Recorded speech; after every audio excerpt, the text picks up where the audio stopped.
चलो भाई, हम इस क्लास में उन टॉपिक्स के बारे में बात करेंगे जिनसे अक्सर क्वेश्चन गलत होने के चांस रहते हैं।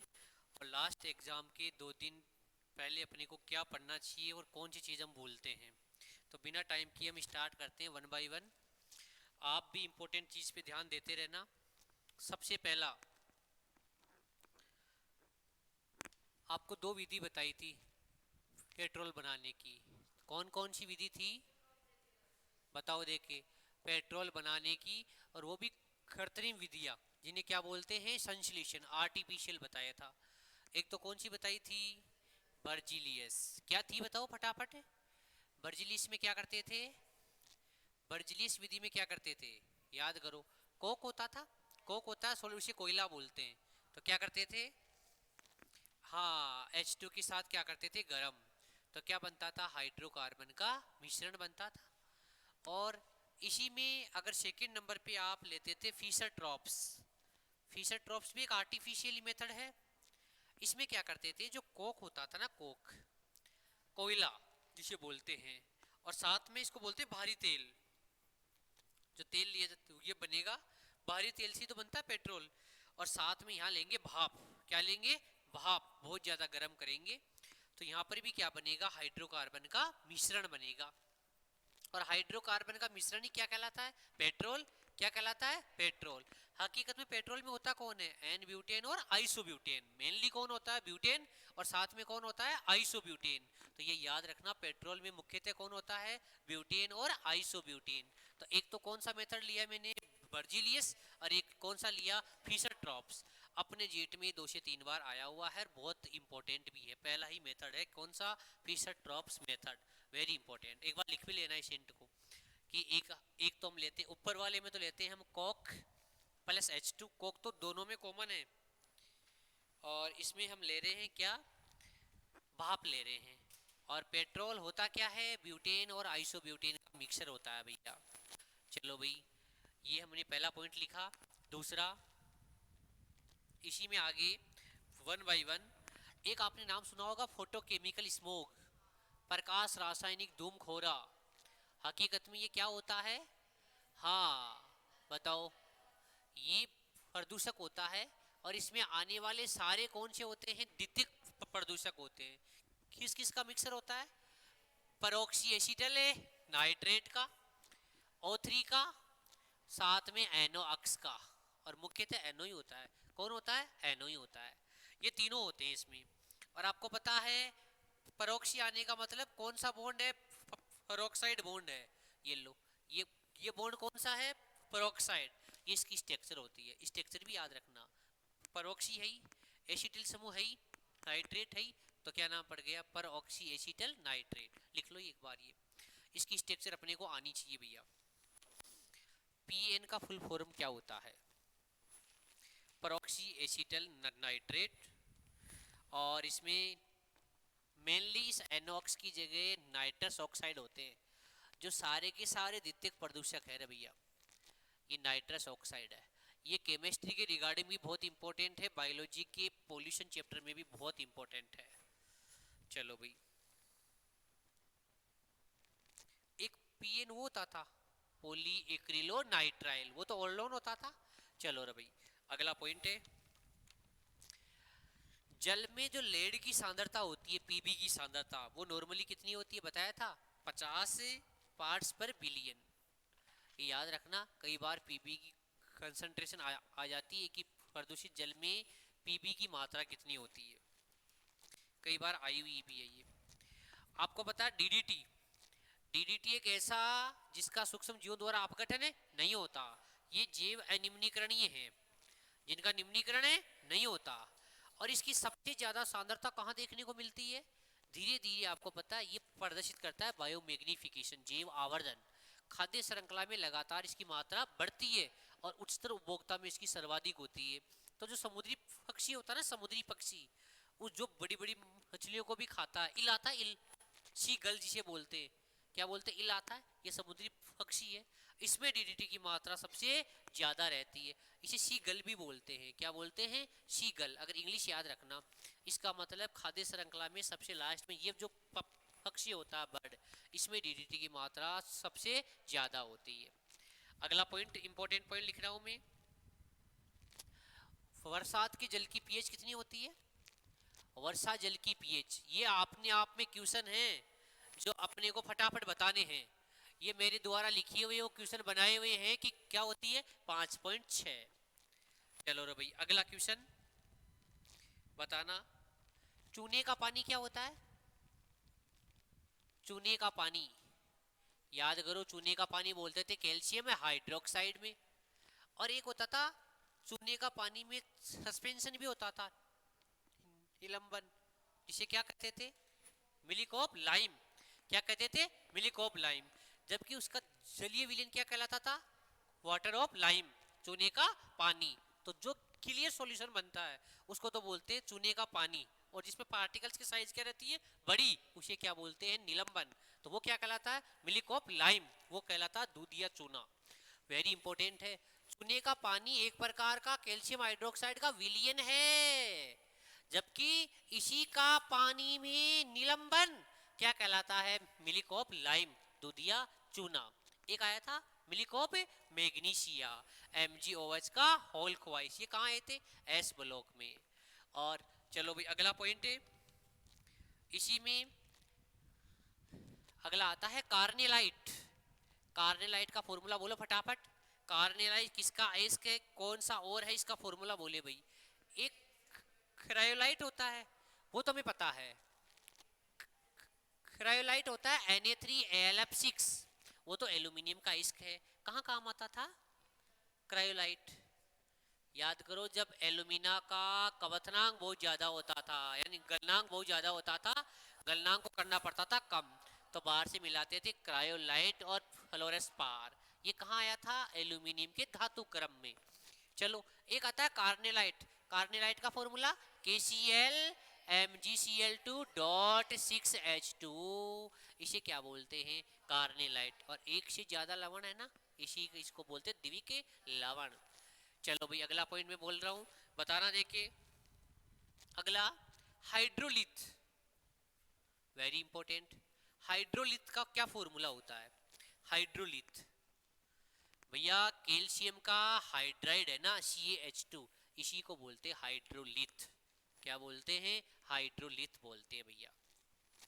अगला, इसी में मैं अगला पूछना चाह रहा हूं, आपको सामने दिख जाएगा lunar caustic, very important point है सारे के सारे। अगला है केलोमल, केलोमल का फॉर्मूला ऐसे ही है। संक्षारक, शबलीमेट, एक आपके एग्रीकल्चर में आता है बोर्डेक्स मिश्रण, आता है बोर्डेक्स मिश्रण। चलो भाई बोलो फटाफट। लूनर कास्टिक आपको पता है AgNO3 को बोलते हैं, सिल्वर नाइट्रेट को बोला जाता है भाई लूनर कास्टिक। केलोमल होता है Hg2Cl2, जिसे Hg2Cl2, जिसमें +1 होता है किसका? Ag, इसका Hg का ऑक्सीडेशन स्टेट, क्योंकि इसको ऐसे लिखना पड़ता है Hd2+2 और 2Cl-, दो पे +2 तो एक पर कितना आएगा? +1, तो इसको क्या बोलते हैं? Mercurous chloride. जबकि संक्षारक सब्लिमेट होता है मर्क्यूरिक क्लोराइड, HgCl2। यहाँ Hg का ऑक्सीडेशन स्टेट कितना है? +2, ऊपर वाले में कितना है? +1। ऊपर वाले का नाम क्या है? मर्क्यूरस, इसका नाम क्या है? मर्क्यूरिक। बोर्डेक्स मिश्रण आपको पता है कॉपर सल्फेट होता है एक तो साथ में, और एक होता है चूना लाइम। इसमें 40% कॉपर सल्फेट होता है और 60% चूना होता है। चलो रवि अगला पॉइंट,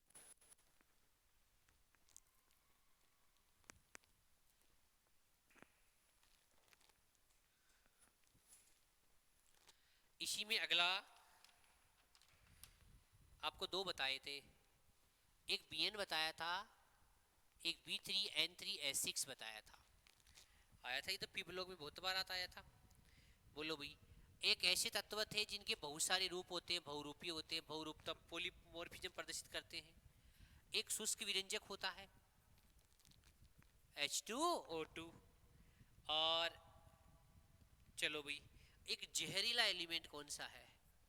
जहरीला तत्व सबसे जहरीला होता है भाई, पॉइजनस एलिमेंट। बोलो भाई फटाफट। पहले इसको बोलते थे इनऑर्गेनिक ग्रेफाइट, बोलते थे अकार्बनिक ग्रेफाइट, जिसका हाइब्रिडाइजेशन कितना होता था sp2, ये होता है Bn, अकार्बनिक ग्रेफाइट। इसे बोलते थे अकार्बनिक बेंजीन या बोरेंजीन बोलते थे। ऐसे बनाते थे बोरन की स्ट्रक्चर, ये लो, ये बोरोन आता था ऐसे, ये लो, फिर बोरोन आता था, फिर ऐसे नाइट्रोजन, तीन तीन आते थे, ये लो, बोरोन फिर नाइट्रोजन, फिर बोरोन फिर नाइट्रोजन, ये लो।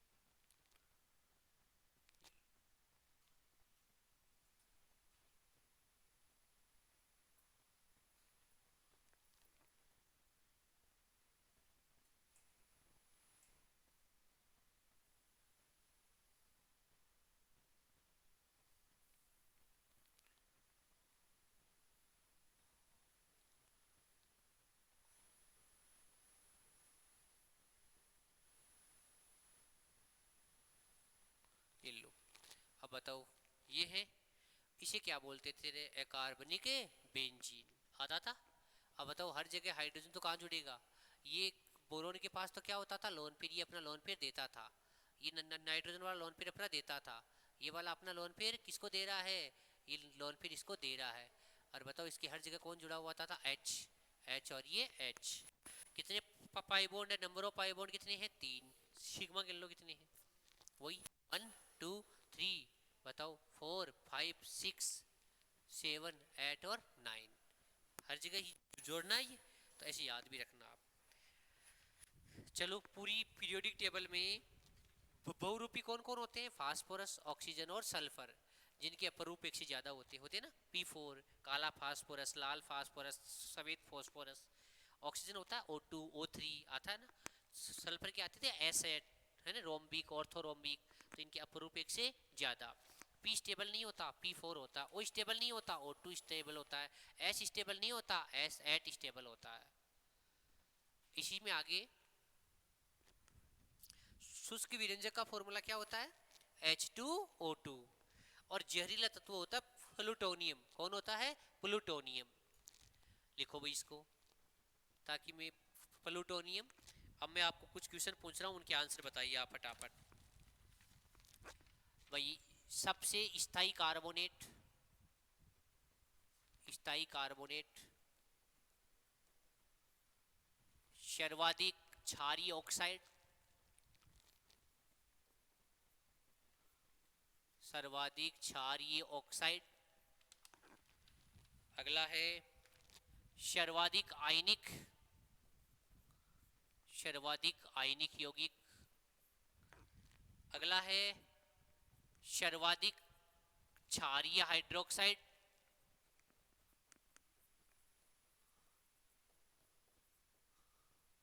क्षारीय हाइड्रोक्साइड।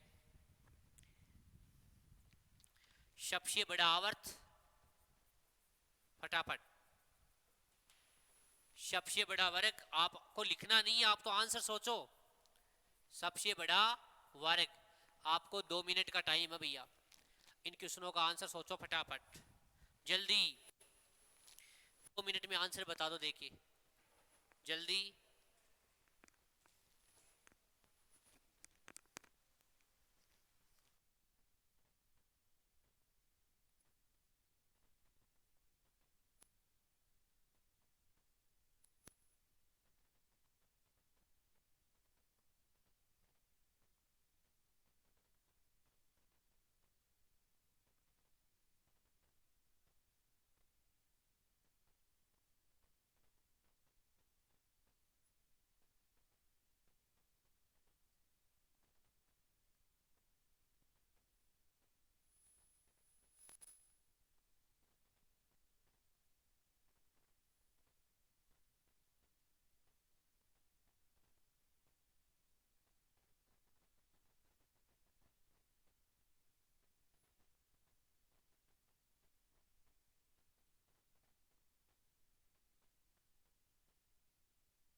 आ गए होगे आपके आंसर। बताओ भाई, पूरी पीरियोडिक टेबल में सबसे ज़्यादा स्थायी कार्बोनेट किसका, जिसका आकार सबसे बड़ा, बोले तो CgM। तो भैया इसका आंसर आएगा CH2O3। क्षारीय ऑक्साइड भी कौन सा, CH2O। सर्वाधिक आयनिक CSF। सर्वाधिक क्षारीय हाइड्रोक्साइड भी CgM का। सबसे बड़ा आवर्त छठा, क्योंकि इसमें कौन आते थे, सातवां तो क्या होता था, अपूर्ण होता था। पी ब्लॉक तो पूरा क्या पड़ा है, खाली। सबसे बड़ा वर्ग जिसमें F ब्लॉक भी आता था, थर्ड बी। कौन सा, थर्ड बी, या इसी को क्या बोलते थे, थर्ड। चलो भाई आगे जल्दी फटाफट।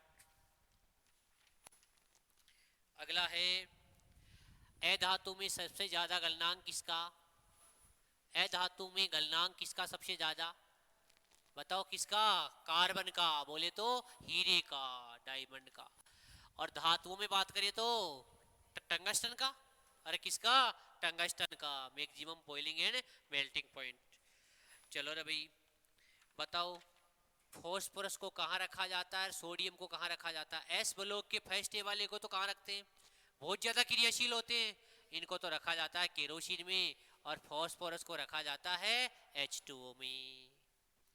चलो रे भाई अगला बताओ, देखिए उपधातु कौन कौन से हैं, बोले शिव एसी, बोले शिव एसी, थेरी, आत्मा, बताओ जर्मेनियम और एंटीमनी आते थे। ये सारे के सारे कौन होते थे, उपधातु। याद रखना रे भाई इनको थोड़ा बहुत। चलो भाई अगला, एक विस्फोटक के तौर पे कौन काम आता था, मेनली ये TNT, ट्राई नाइट्रोटोलुइन। जब टोलुइन की हर ऑर्थो पेरा पोजीशन पर NO2 जुड़ जाता है ना, तो उसको क्या माना जाता है, विस्फोटक। क्या माना जाता है, विस्फोटक। ये लो, हर दूसरी पोजीशन, चौथी पोजीशन, और ये लो छठी मान लो इसको, हर जगह इसको क्या बोलते हैं, TNT। ये एक प्रकार का क्या होता है, विस्फोटक। चलो एक नाम आता है फरसवेदक। ऐसा लवण जिसके पास जल के अणु होते हैं उसे क्या बोलते हैं, डाइलिक्विसेंट बोलते हैं, बोले तो परस्वेदक बोलते हैं। जैसे होता है, एग्जांपल लिखता हूँ मैं, Na2CO3.10H2O, क्या बोलते हैं इसको, वॉशिंग सोडा या दावन सोडा, दावन सोडा ही है। और जैसे इसको क्या बोलते हैं, MgSO4.7H2O, एप्सम सॉल्ट बोलते हैं। तो जिस भी सॉल्ट, जो एस ब्लॉक का सॉल्ट है, जिसके क्रिस्टल में पानी के अणु रहते हैं, किसी भी सॉल्ट के क्रिस्टल में जल के अणु रहते हैं, तो उसको क्या नाम दिया जाता है, परस्वेदक। जैसे मैं बताऊं, MgCl2 है, इसके पास जैसे 8 जल के अणु रहते हैं। जैसे LiCl है, इसके पास जैसे 2 जल के अणु रहते हैं। जैसे CaCl2 है, इसके पास 6 जल के अणु रहते हैं। मतलब, और इन जिनके पास जल रहता है उन्हें बोलते हैं जलयोजित लवण। क्या बोलते हैं, हाइड्रेशन सॉल्ट बोलते हैं। ऐसा गुण सेकंड ए में ज्यादा होता है, फर्स्ट ए में बहुत कम होता है। सेकंड ए के क्लोराइड ज्यादातर क्या होते हैं, जलयोजित। क्या होते हैं, जलियो। और सबसे ज्यादा कौन होता है, मैग्नीशियम। फिर कौन होता है, कैल्शियम। लिथियम तो कहाँ आता है, फर्स्ट ए में। तो इनकी याद रखना, इनके लवण क्या होते हैं, कैसे होते हैं, परस्वेदक। ये भी थोड़ा हिंट याद रखना, जिनके लवण जलयोजित होते हैं उनको ऐसा बोला जाता है। चलो रे भाई अगला जल्दी फटाफट बताइए। देखिए CH3, CH2, CH3, और मैं बता रहा हूँ, उच्च ताप दे दिया और शानदार HNO3 ले लिया, बताओ क्या प्रोडक्ट बन सकता अपने अकॉर्डिंग। पहला शानदार क्वेश्चन दिया आपको। दूसरा क्वेश्चन, पेन नहीं चलाना, आपको दिमाग लगाना है, आपका रिकॉल होना चाहिए। मैंने Cl2 प्रकाश की उपस्थिति में रिएक्शन करवा दी, X बना। फिर मैंने क्षार ले लिया, यहाँ Y बना, Y क्या है। चलो रे भाई, आप एल्कोहल से इवन अभिक्रिया करवाते थे और एल्कीन बनती थी। निर्जलीय कारक कौन कौन काम में लेते थे, फटाफट। चलो भाई, ऊपर वाली रिएक्शन क्या है, एल्केन का बहुत हाई टेम्परेचर पर एक प्रकार का हाइड्रीकरण है। तो भैया H डॉट निकल जाएगा, NO2 जुड़ जाएगा। पॉसिबिलिटी ये रहेगी कि ये प्रोडक्ट भी बन जाएगा। ऑप्शन ऐसा ही आएगा, कौन कौन सा पॉसिबल है। क्या पता 2 डिग्री हाइड्रोजन निकल जाए, तो भैया यहाँ बन जाएगा। सही है कि नहीं है, हाइड्रोजन में यही तो होता है, FSR ही तो है। H डॉट जाएगा, NO2 डॉट आएगा। और अगर आपने बहुत ज्यादा हाई टेम्परेचर पर गर्म कर रहे हो और ऑक्सीकारक भी है ना, तो कार्बन कार्बन बॉन्ड भी टूट सकता है। एल्केन में तो ऐसे ही होता है, या तो कार्बन हाइड्रोजन बॉन्ड आता है ना, क्रैकिंग होना, ऐसा गुण एल्केन में ही होता है। आप बहुत हाई टेम्परेचर, यहाँ ऐसे लिखा होगा 823 केल्विन, बोलो कितना हाई टेम्परेचर है, अब तो कार्बन कार्बन बॉन्ड भी टूट जाएगा। पॉसिबिलिटी तो पूछ रहा है, ये लो CH3NO2, CH3CH2NO2, ये बन गया। इसका मतलब ये भी बन सकता है, ये भी बन सकता है, ये भी बन सकता है, ये भी बन सकता है। अगले का बताओ आप। तो सबसे पहले यहाँ Cl2 एक प्रकार से आधिक्य में है, तो भैया हर हाइड्रोजन कहाँ निकल जाएगा, बाहर। कौन सी रिएक्शन है, FSR। ESR नहीं है, ESR तो लेविस एसिड होता, तो क्या होती, कोई ना कोई लुईस समझ लेते ना, AlCl3 FeCl3, तो क्या होती, ESR। अब ये ESR नहीं है, तो बताओ क्या बन जाएगा, ये लो, ये Cl और Cl।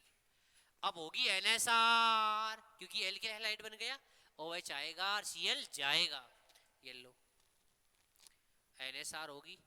एक ही कार्बन पे कितने OH आ जाएंगे, तीन, तीन Cl आ गए ना। अब H2 निकल जाएगा बाहर, क्या बन जाएगा, बेंजोइक एसिड। कल आया था ऐसा एक क्वेश्चन, यहाँ बेंजल्डिहाइड नहीं बनता था, वहाँ बेंजोइक एसिड ही बनेगा, क्योंकि यहाँ हर H निकल जाएगा बाहर, क्योंकि इसको लिया है अपने आधिक्य में।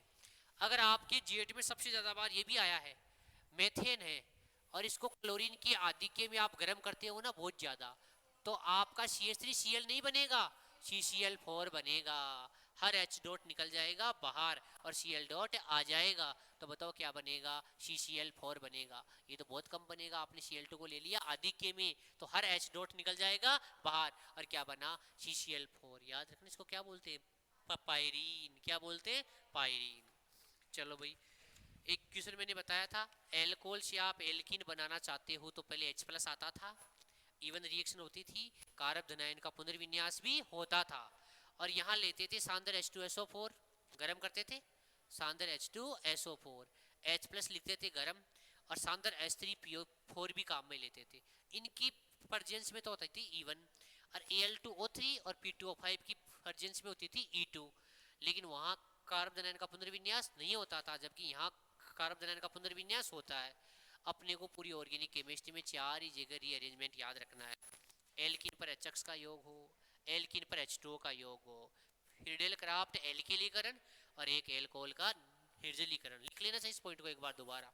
अपने को पूरी ऑर्गेनिक केमिस्ट्री में कारब धनायन का जेट के अकॉर्डिंग कारब धनायन का पुनर्विन्यास है ना, वो इन्हीं पॉइंटों पे याद रखना अगर ये क्वेश्चन आ जाए तो। पहला, एल्कीन पर HX का योग हो, मार्कोनिकॉफ नियम लगे ना, यहाँ आपको कारब धनायन का पुनर्विन्यास याद रखना है। दूसरा, बोलो, एल्कीन पर जल का योग हो, हाँ, दूसरा है एल्कीन पर जल का योग, एल्कीन का जल योजन। तीसरा FCR, फ्रीडेल क्राफ्ट एल्किलीकरण। और चौथा, एल्कोहल का निर्जलीकरण, जिसे एल्कीन बनेगा। और दो उत्पाद बनते थे, एक सेडजेप और एक हाफमान। वो ज़्यादा बनता था जिसके पास अल्फा हाइड्रोजन ज़्यादा होते थे। इन चार जगह आप रीअरेंजमेंट का ध्यान रखना बस। चलो भाई अगला,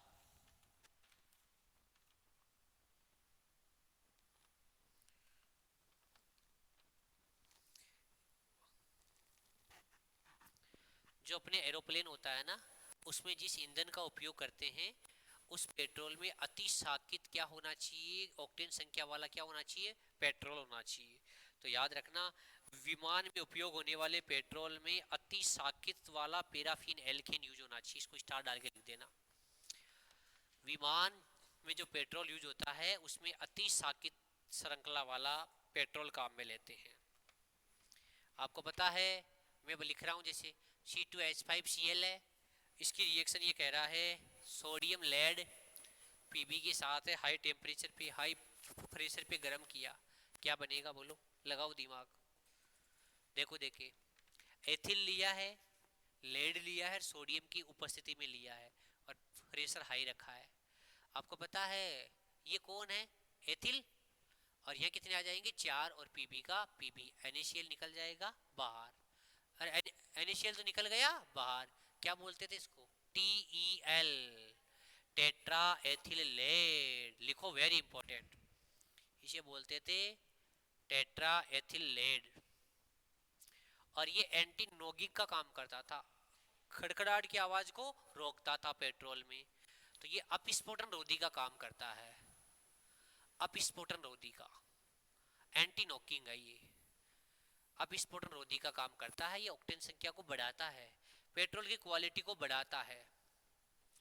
इसका काम है ऑक्टेन नंबर बढ़ाना, ऑक्टेन संख्या को बढ़ाना, ये मेन काम था इसका। अपने पेट्रोलियम है, बहुत अच्छा चैप्टर है पेट्रोलियम। चलो भाई जल्दी थोड़ा स्पीड बढ़ाइए। टीएल भी याद रखना, टेट्रा एथिल लेड।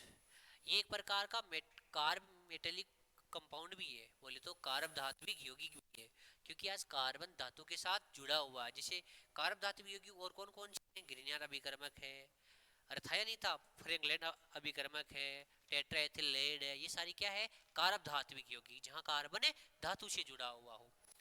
अगला लिखिए आप तो, चलो आपको ऐसे बोलेगा, बताओ देखिए आंसर।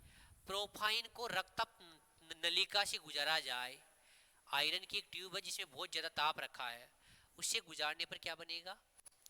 आप एसिटिलीन को गुजारते तो उसके 3 अणु लेते तो बेंजीन बनता। आप प्रोफाइन को गुजार रहे हो, और प्रोफाइन से नहीं कि टोलुइन बनेगा, पहला ऑप्शन टोलुइन ही रहेगा, वो गलत हो जाएगा। वो तो एन हेप्टेन लेते थे, फिर ऑक्सीकरण करवाते थे, एरोमेटिकरण करवाते थे, याद करो, V2O5 Cr2O3। एन हेक्सेन लेते थे तो बेंजीन बनता था, एन हेप्टेन लेते थे तो टोलुइन बनता था। ये रिएक्शन अलग है, ये तो एल्काइन की है ना, तो यहाँ पर 3 मॉलिक्यूल लेते थे तो भैया मेसिटिलीन बनता था। हर जगह कौन आ जाता था, CH3।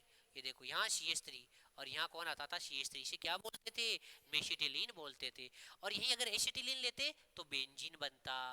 चलो भाई अगला क्वेश्चन है, देखिए बताओ। मेथेन को आप उच्च ताप दाब पर गर्म कर रहे हो ऑक्सीजन के साथ, हाई टेम्परेचर प्रेशर रख रहे हो, ये तो बहुत बार करवा दिया। मेथेन को बहुत उच्च ताप दाब पर गर्म कर रहे हैं ऑक्सीजन के साथ, तो क्या बनेगा, एल्कोहल बनेगा। और एक कार्बन के एल्कोहल को क्या बोलते हैं, मेथेनॉल। तो इसका ऑक्सीकरण हो जाएगा एल्केन का, और क्या बन जाएगा, मेथेनॉल बन जाएगा। ये भी अच्छा पॉइंट है, कई बार बोलता है मेथेन को वायु की उपस्थिति में अधिकता में गर्म करते हैं तो क्या बनता है, मेथेनॉल बनता है। चलो भाई अगला क्वेश्चन बताइए। 1 क्लोरोब्यूटेन, ऐसे हिंदी बोलेगा, 1 क्लोरोब्यूटेन, हाँ, और कह रहा है एल्कोहल पोटास, एल्कोहल पोटास के साथ अभिक्रिया, के साथ अभिक्रिया पे क्या बनाएगा, मुख्य उत्पाद बोलो भाई। अच्छा क्वेश्चन है, आप बताइए, मैं अगला क्वेश्चन लिखता हूँ, आप आंसर ढूंढिए फटाफट, अपना आंसर सोचिए सभी। पोटेशियम सक्सीनेट, पोटेशियम सक्सीनेट का विद्युत अपघटन कराने पर क्या बनेगा।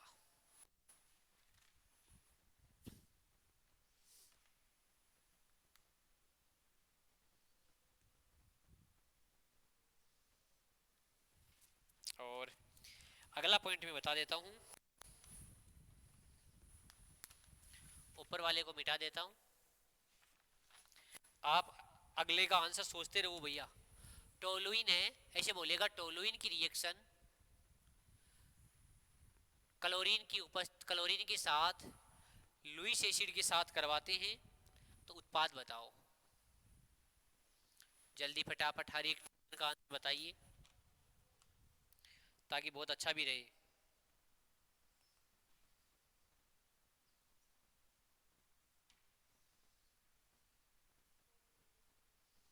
चलो भाई बताइए, पहले वाले का आपको पता है, CH3 CH2 CH2 CH2 Cl, हकीकत में ये एल्कोहलिक KOH है। अगर 2 पे होता ना Cl तो प्रोडक्ट बनने की 2 संभावनाएं थी। एक बार ध्यान से सीखो, अगर ये हेलोजन है सेकंड पोजीशन पे होता ना ये क्लोरीन, तो दो प्रोडक्ट बनने की संभावना थी। यहाँ एल्कोहलिक KOH ये करवाएगा विलोपन, और वो भी डायरेक्ट कौन सी E2। अब बताओ डायरेक्ट क्या हो जाएगा, यहाँ से Cl निकल जाएगा और यहाँ से H, किसी प्रकार का यहाँ पुनर्विन्यास, यहाँ तो प्रोडक्ट एक ही बनेगा, और वो कौन सा बनेगा, सेडजेब बनेगा। क्योंकि एल्कोहलिक KOH में कभी भी कार्बन आयन का निर्माण, दोनों बंदे साथ साथ टूटते हैं। एल्कोहलिक KOH में दोनों बॉन्ड साथ साथ टूटते हैं। अगर यही 2 क्लोरो होता ना, फिर तो क्या बनता, ब्यूटूइन बनता, क्योंकि इसमें अल्फा हाइड्रोजन ज्यादा होती। लेकिन अगला बोला 1 क्लोरो, आज तो क्लोरो पहली पोजीशन पर है, वहीं से निकलेगा, यहाँ से Cl निकलेगा और यहाँ से H। अब ऐसे निकले यहाँ ये एल्किन ज्यादा स्थायी, ऐसा ही नहीं, वो तो Cl यहाँ होता तो फिर दो संभावनाएं होती, ये भी बनता और ये भी बनता। हाँ तो पॉसिबिलिटी एक ही है। तो बताओ आंसर क्या आएगा, 1 ब्यूटीन। अच्छा क्वेश्चन है, जेट में बहुत बार आया है। 1 ब्यूटीन, वो तो 2 क्लोरो होता तो ब्यूटूइन बनता। अगला भैया सक्सीनेट का क्या बनेगा, याद करो, CH2 CH2 COOH COOH ऐसे लिखवाया था। ओम्स जाप, ऑक्जेलिक, मेलोनिक आया था सक्सीनिक, और ये इसका लवण ले लिया, ये तो Na और यहाँ भी Na। यहाँ आज दोनों के अम्ल के लवण एक में ही है, याद करो कोल्बे विद्युत अपघटन। अगर एल्केन बनाते थे तो 2 अणु लेते थे, एल्किन बनाते थे तो अम्ल के दोनों अणु एक ही यौगिक में होते थे। अब यहाँ CO2 एक नहीं निकलेगी, 2 निकल जाएगी, यहाँ भी डॉट और यहाँ भी डॉट, क्या बन गया, एथीन। क्या बन गया, अच्छा क्वेश्चन है, बहुत बार एग्जाम में आया है, पहचानना पड़ेगा कि ये कोल्बे विद्युत अपघटन है। तो भैया यहाँ सक्सीनिक एसिड का फॉर्मूला भी आना चाहिए, तो भैया यहाँ बनेगा एथीन। बहुत अच्छा क्वेश्चन है, और CO2 निकल जाएगा बाहर। थोड़ा सा भैया कॉमन सेंस रखना पड़ेगा रे भाई। अगला, अगली वाली में ये रिएक्शन तो ESR है। अब बताओ आपको पता है क्या बनेगा, इलेक्ट्रोफाइल बनेगा Cl+। लेकिन आज बेंजीन अकेली नहीं देने वाला है, और ये प्लस M है, ये और तो और पेरा है, प्रोडक्ट एक नहीं बनेगा, 2 बनेगा। या तो बनेगी पेरा क्लोरोटोलुइन या बनेगी ऑर्थो क्लोरोटोलुइन। तो भैया प्रोडक्ट एक नहीं बनेगा, प्रोडक्ट 2 बनेगा, या तो बनेगा ऑर्थो क्लोरो या बनेगा पेरा क्लोरो। Very important. चलो भाई अगला, अगला बताओ गिरन्यार अभिकर्मक का हाइड्रोलाइसिस कराने पर क्या प्राप्त होता है। गिरन्यार अभिकर्मक का जल अपघटन कराने पर क्या प्राप्त होता है, एल्केन।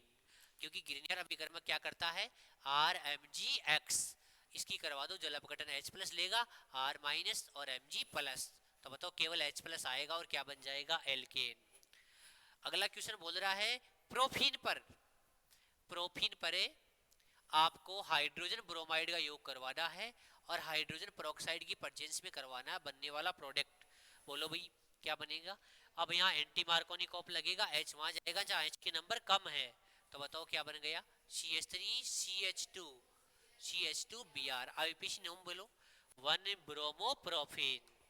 चलो एक रिएक्शन आई थी ऑक्सी मर्क्यूरीकरण डीमर्क्यूरीकरण, क्या था उसमें, क्या क्या था, Ag का एसीटेट था बताओ देखिए, NaBH4 था, H2O था या नहीं था।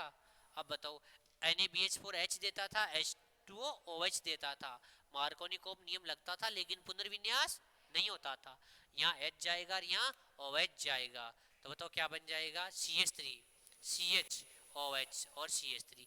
पहचानना पड़ेगा, वो ऐसे बोलेगा Ag का एसीटेट है और साथ में सोडियम भी लिया है, और इसका जल के साथ अभिक्रिया किसके साथ करवा रहे हैं, एल्किन के साथ। पहचान पड़ेगा ये ऑक्सी मर्क्यूरीकरण है, इससे एल्कोहल बनाया जाएगा। एक विधि और आती थी हाइड्रोब्रोमिनीकरण आती थी, B2H6 और H2O2, वहां एंटी मार्कोनी हाफ लगता था, वहां भी एल्कोहल ही बनता था। चलो भाई अगला,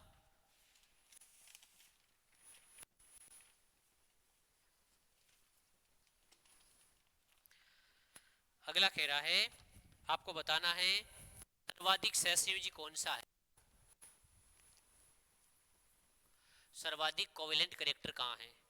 पहला MgCl2, दूसरा ApCl3, तीसरा NaCl, चौथा AlCl3। ये क्वेश्चन आपके लिए हैं। अगला क्वेश्चन, ये क्वेश्चन आ जाए तो आप क्या करोगे, मेल्टिंग पॉइंट का क्रम बताओ भाई, गलनांक का क्या क्रम होगा, CaCl2, SrCl2 और BaCl2। ये S ब्लॉक के अच्छे क्वेश्चनों में से है भाई। एक है पिरिडीन में नाइट्रोजन, पिरिडीन में नाइट्रोजन का संकरण। बताइए भाई फटाफट, अपना दिमाग लगाइए। क्वेश्चनों के लिखने से काम नहीं चलेगा, लिख में रहा हूं आपका टाइम बचाने के लिए। आपको तो केवल क्या करना है, आंसर ढूंढना है। क्वेश्चन आपके सामने है, इससे बढ़िया प्रैक्टिस क्या हो सकती है? बोलो भाई। आपको पता है कोवेलेंट कैरेक्टर देखने के लिए क्या देखते थे? फाई। फाई आवेशों के गुणनफल के समानुपाती। केटाइन का आकार छोटे से छोटा, एनाइन का आकार बड़े से बड़ा। चलो भाई, ये वाले तो आ ही नहीं सकते ना, ये तो आयनिक है सारे, ये तो एस ब्लॉक के हैं। इन दोनों में से देखना पड़ेगा। इसकी साइज बड़ी है क्योंकि इसका आवर्त कौन सा रह गया? चौथा। इसका आवर्त रह गया तीसरा। इस पर भी चार सेम है दोनों पे, लेकिन इसकी साइज क्या रह गई? छोटी। तो सबसे ज्यादा सहसंयोजी कौन होगा? AlCl3। अच्छा क्वेश्चन है। अगला, ये सारे के सारे आयनिक है, और आयनिक के लिए क्या देखते थे? आयनिक गुण। तो बताओ फाई तो क्या होना चाहिए? इनवर्सली होना चाहिए। अब बताओ आप टॉप टू बॉटम जाओगे, कौन है? फाई। चार्ज के तो समानुपाती, केटाइन के इनवर्सली, और एनाइन के। तो बताओ एनाइन तो हर जगह सेम है, केटाइन की साइज बढ़ रही है तो फाई घट रहा है। फाई घटने का मतलब कोवेलेंट घट रहे हैं, आयनिक बढ़ रहे हैं, और आयनिक बढ़ेगा तो मेल्टिंग एंड बॉइलिंग पॉइंट भी बढ़ेगा। याद रखना हम किसका देख रहे हैं। आयनिक यौगिकों का गलनांक और क्वथनांक देखा जाता है फाई से। फाई का मतलब होता है आयन सहसंयोजी गुण, लेकिन वहां ज्यादा होगा जहां आयनिक गुण ज्यादा होगा। ये अच्छे क्वेश्चनों में से है भैया। आयनिक यौगिकों का आपको गलनांक और क्वथनांक देखना है तो आयनिक गुण देखना पड़ेगा। टॉप टू बॉटम जाने पर क्या होता था? आयनिक गुण बढ़ता था तो मेल्टिंग एंड बॉइलिंग पॉइंट भी बढ़ता था। आयनिक यौगिकों की बात कर रहा हूं मैं, इनका नहीं बढ़ता था, इनका नहीं बढ़ता था, इनका। ये तो गलत करोगे आप, ये इनका नहीं बढ़ता था, इनका। ये अब आयनिक नहीं है। अब तो क्या देखेंगे? मेटेलिक बॉन्ड, धात्विक बंध। याद करो, टॉप टू बॉटम जाते थे, साइज बढ़ती थी। साइज बढ़ती थी तो क्या होता था? मेटेलिक बॉन्ड पावर क्या होती थी? धात्विक बंध सामर्थ्य क्या होती थी? कम। लिथियम सबसे ज्यादा कठोर होता था, छोटे छोटे परमाणु के बीच आकर्षण ज्यादा होता था।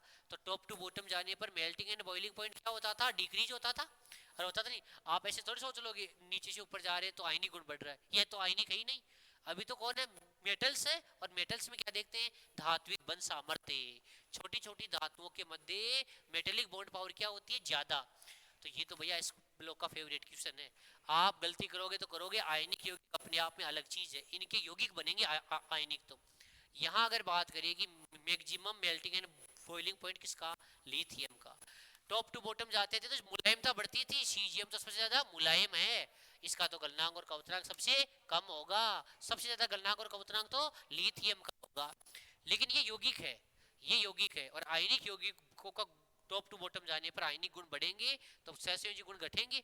आयनिक गुण बढ़ेंगे तो क्या बढ़ेगा? गलनांक और क्वथनांक भी बढ़ेगा। और याद करो, इनका तापीय स्थायित्व भी लगातार क्या होता था? बढ़ता था। कार्बोनेट, सल्फेट, इनका तापीय स्थायित्व बढ़ता था। जहां आयनिक गुण ज्यादा, वहां तापीय स्थायित्व भी ज्यादा। क्योंकि फाई आयनिक गुण के तापीय स्थायित्व क्या होता था? इनवर्सली। जहां फाई कम, वहां तापीय स्थायित्व ज्यादा। ये भी बहुत अच्छा क्वेश्चन है। पिरिडीन में नाइट्रोजन का संकरण, ये लो। पिरिडीन में नाइट्रोजन का संकरण, ये लो। बोलो भाई।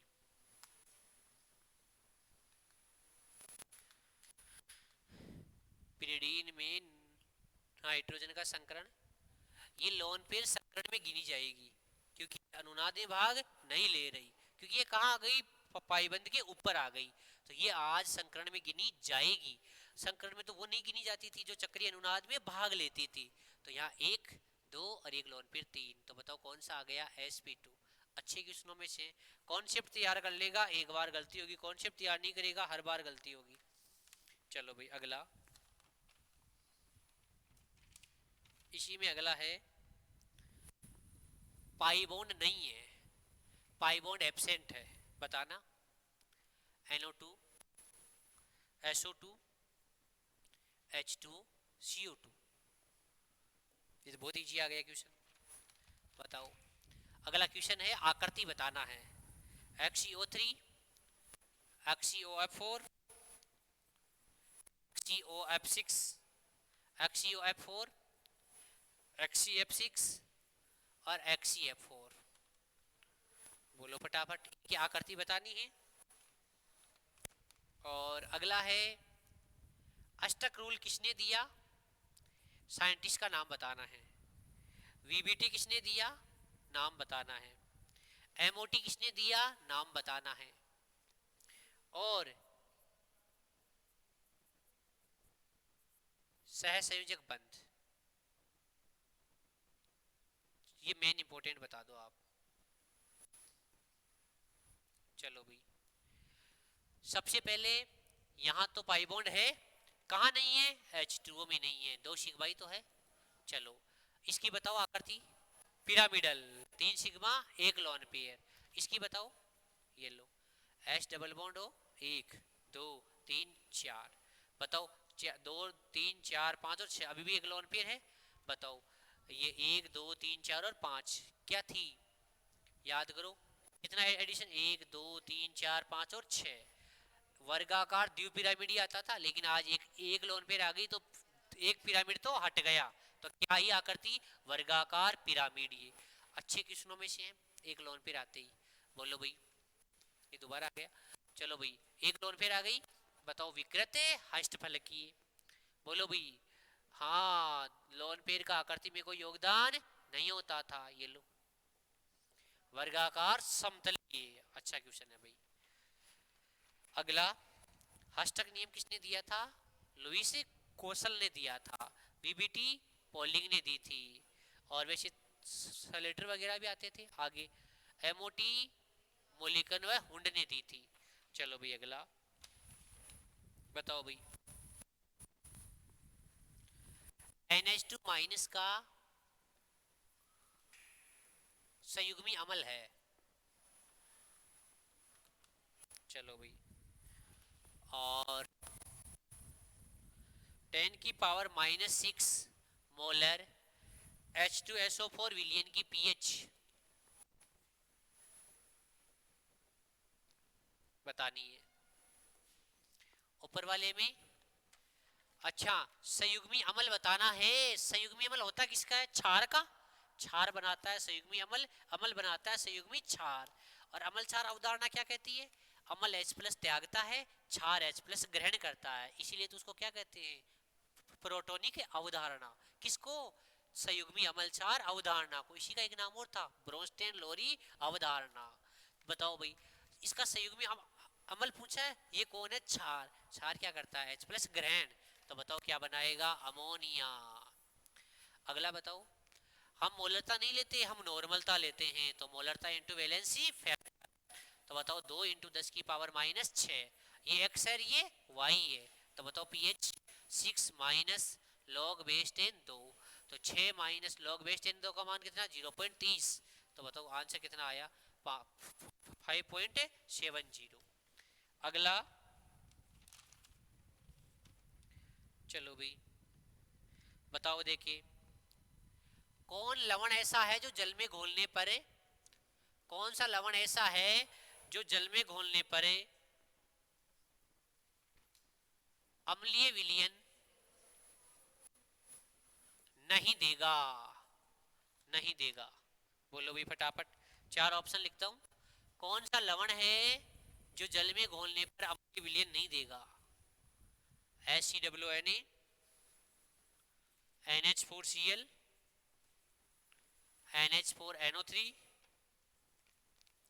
NH4 का होल्कवाइज, SO4। क्वेश्चन आपके सामने, पहले आप पढ़ो फिर मैं बातें बताता हूँ। चलो 0.2 मोलर NH4Cl के 25 ml और 0.1 मोलर अमोनिया विलियन के 50 ml को मिलाने पर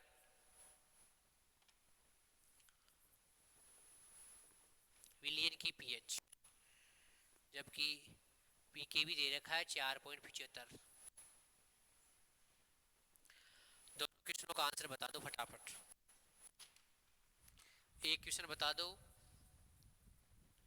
HCO3 माइनस का संयुग्मी क्षार,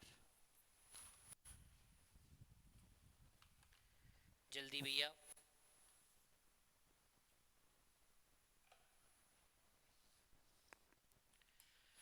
जल्दी इन क्वेश्चनों का आंसर दे फटाफट।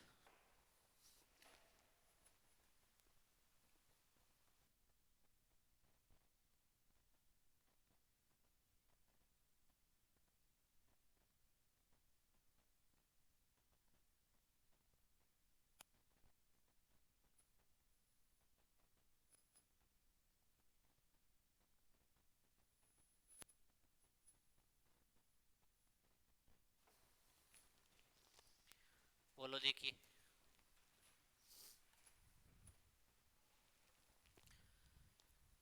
आपको पता है ये बना हुआ है वीक एसिड स्ट्रॉन्ग बेस का, तो कैसा होगा क्षारीय।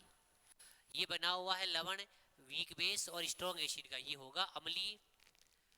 ये कैसा होगा, ये भी अम्लीय दुर्बल क्षार का। NH4OH क्या है, दुर्बल क्षार। HNO3 क्या है, प्रबल अम्ल, ये भी अम्लीय होगा।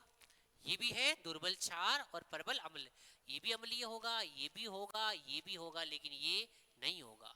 अगला क्वेश्चन ध्यान दे। अगला क्वेश्चन किसका एग्जाम्पल है, क्षारीय बफर विलयन का, दुर्बल क्षार और उसका प्रबल अम्ल से बना हुआ लवण। तो बताओ पीएच नहीं, पीओएच। पीकेबी कितना दे दिया, 4.75 लॉग बेस 10। बताओ ऊपर वाले, बताओ सांद्रता हमेशा क्या होती है, मोल बटा आयतन।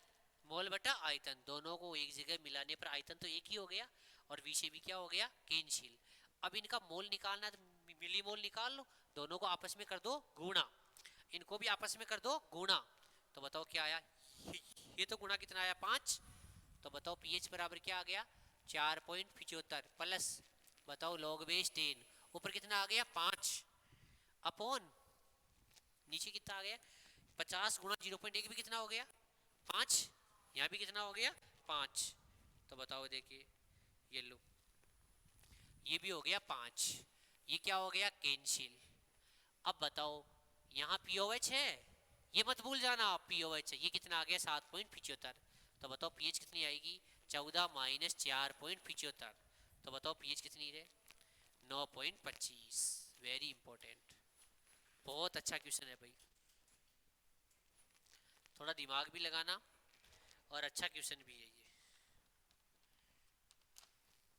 बताओ देखिए,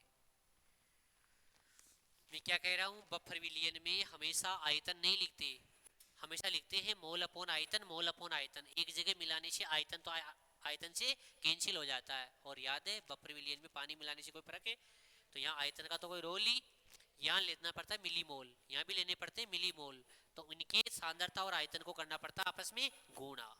ये बफर विलियन की बहुत अच्छी खास बात है भाई, तभी क्वेश्चन सही होगा जब ये कॉन्सेप्ट आएगा ना, ये वी से वी तो कैंसिल हो जाएगा, फिर ऐसे एम होता था एन अपॉन वी, तो इनको गुणा कर देंगे एम वी, तो ऊपर ऊपर भी एम वी नीचे भी एम वी। बहुत अच्छा कॉन्सेप्ट है। बताओ SO3 माइनस का संयुग्मी क्षार, बताओ ये कौन है, अम्ल, और अम्ल क्या करेगा H प्लस त्यागेगा, तो बताओ क्या बना देगा CO3 माइनस 2। चलो भाई अगला बताना, 0.1 मोलर जल में pyridine क्षार का अल्फा बताओ, अल्फा कितना परसेंट है, जबकि केबी दे दिया 1.6 गुणा 10 की पावर माइनस 8। अब आप दिमाग लगाओ, मैंने एग्जाम में इस क्वेश्चन को कैसे सोल्व करोगे आप, जल्दी। दूसरा क्वेश्चन फटाफट, PS2 के परबल अम्ल को, परबल अम्ल को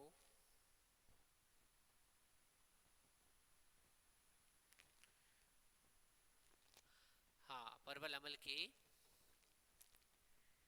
10 ml को pH बराबर 3 के 10 ml में मिश्रित करें,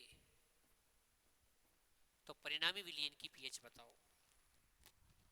और तीसरा, H प्लस आयन की सांद्रता 3.8 गुणा 10 की पावर माइनस 3 है, मोलर है, तो pH बताओ।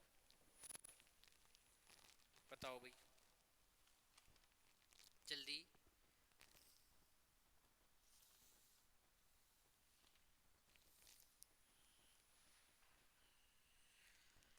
फटाफट। ऊपर वाले में कभी भी के और के बी दे दे तो वीक है, और वीक के लिए आता था के बी बराबर सी अल्फा स्क्वायर और के ए बराबर भी सी अल्फा स्क्वायर। तो अल्फा क्या हो गया, के बी अपॉन अंडर रूट सी। के बी कितना दे दिया 1.6 गुणा 10 की पावर माइनस 8। सी कितना दे दिया 0.1। पॉइंट से पॉइंट क्या हो गया कैंसिल। इसका अंडर रूट बताओ कितना हो गया 4 गुणा 10 की पावर माइनस 4। परसेंटेज में निकालना तो इंटू कर दो 100 से, तो बताओ कितना आ गया 4 इंटू 10 की पावर माइनस 2%। वेरी इंपॉर्टेंट है, यानी 0.04%। कितना परसेंट है 0.04%। इतना आयनन होता है। अच्छा क्वेश्चन है, कभी भी वीक एसिड और वीक बेस की जानकारी दे देना तो आपको एक ही बात याद रखनी है, बस के ए अगर एसिड दे दे तो के ए, बेस दे दे तो के बी, बस ये तो भूलना ही मत। याद रखना पहले यही देखना जहाँ के और के बी और अल्फा दे देना अल्फा, इसका मतलब वो या तो वीक एसिड है या वीक बेस है। इनके लिए कहाँ जाना है, एसिड है तो H प्लस जाना है सी अल्फा। अगर अल्फा नहीं दिया तो के ए देगा, ये लो।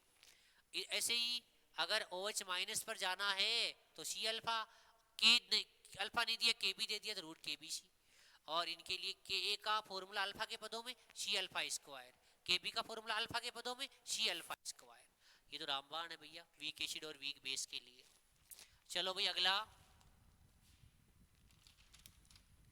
अगला बताइए।